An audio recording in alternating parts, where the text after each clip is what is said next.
Bakit inalis si Atty. Vic Rodriguez bilang Executive Secretary ni PBBM? Ano ang kanyang kasalanan, bakit siya inalis sa pwesto? Si Atty. Vic Rodriguez ay nagbitiw bilang Executive Secretary ni Pangulong Ferdinand Bongbong Marcos Jr. noong Setyembre taong 2022 matapos ang halos 3 buwan sa posisyon. Ayon sa kanyang pahayag, ang kanyang pagbibitiw ay isang personal na desisyon upang makapaglaan ng mas maraming oras sa kanyang pamilya. Gayunpaman, lumitaw ang iba't ibang isyu na maaaring nakaapekto sa kanyang pag-alis. Kontrobersya sa sugar importation, nasangkot si Rodriguez sa kontrobersya kaugnay ng pag-isyu ng Sugar Importation Order na umano'y walang pahintulot ng Pangulo.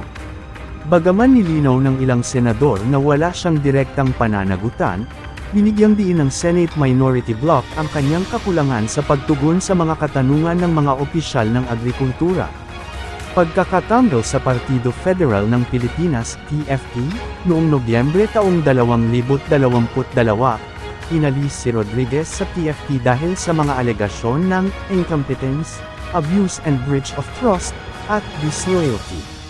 Isa sa mga dahilan ay ang umano'y hindi niya pagre-rekomenda ng mga miyembro ng partido sa mga posisyon sa gobyerno, sa kabila ng kanyang tungkulin bilang Executive Secretary. Pag-amin sa isyu ng korupsyon, noong Pebrero taong 2025, inihayag ni Rodriguez na hindi niya matanggap ang korupsyon sa loob ng administrasyon, kaya't pinili niyang umalis sa Malacanang. Ayon sa kanya, inalok pa siya ng posisyon bilang Presidential Chief of Staff, ngunit hindi na niya tinanggap ito dahil sa hindi niya pagsang-ayon sa direksyong tinatahak ng administrasyon. Sa kabuuan, ang pagbibitiw ni Atty. Vic Rodriguez ay resulta ng kombinasyon ng personal na desisyon at mga isyung politikal at administratibo na nakaapekto sa kanyang panunungkulan.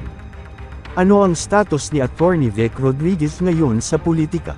Si Atty. Vic Rodriguez ay kasalukuyang kandidato sa pagkasenador para sa darating na halalan sa ika-12 ng Mayo taong 2025.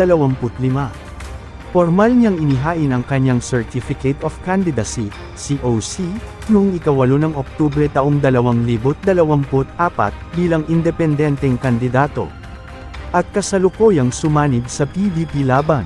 Bago ang kanyang kandidatura, nagsilbi si Rodriguez bilang Executive Secretary ni Pangulong Ferdinand Bongbong Marcos Jr. mula Hunyo hanggang Setyembre taong 2022. Bilang dating tagapagsalita ng kampanya ni Marcos noong 2022, naging kilala siya sa kanyang papel sa administrasyon. Plataporma at paninindigan. Isa sa mga pangunahing advokasya ni Rodriguez ay ang dekriminalisasyon ng libel, na layuning protektahan ang kalayaan sa pamamahayag at maiwasan ang pang-aabuso sa batas laban sa mga mamamahayag.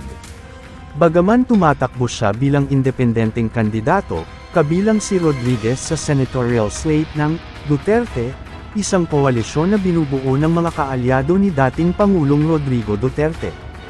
Kabilang sa mga kapwa-kandidato sa koalisyong ito sina Bongo, Ronald de la Rosa, at Philip Salvador.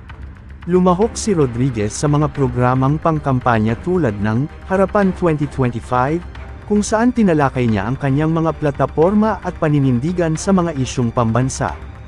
Para sa karagdagang impormasyon, maaaring panoorin ang kanyang panayam sa Harapan 2025. Mr. Kasagpa here subscribe muna yan para updated ka sa panibagong videos. Maraming salamat po and God bless you.